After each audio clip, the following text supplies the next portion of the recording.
Hello everyone, this is Shazad and you are watching Shazad Tech YouTube channel. In this video, I'm going to show you how to fix standby mode is not working on iPhone after iOS 17 update. So guys, without wasting any time, let's start the video guys. First method to fix this, you can firstly tap on settings app. Here you can tap on general option and now you can see software update. Tap on it and now you can see check for update. Now you can see iOS 17 is up to date. If you have any pending update, download and install it to fix standby mode. So if this is not working, then we move to another solution. Another solution is reset the settings only without losing any data. So guys, firstly we can tap on settings.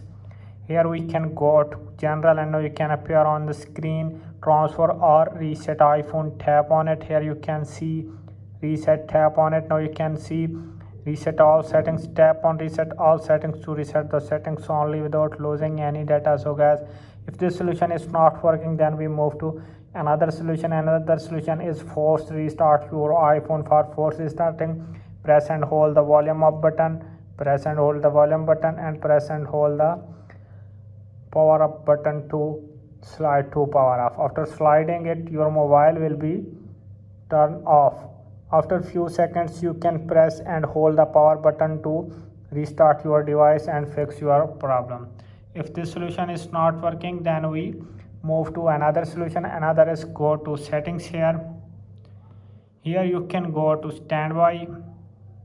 Now you can appear on the screen standby. Tap on it.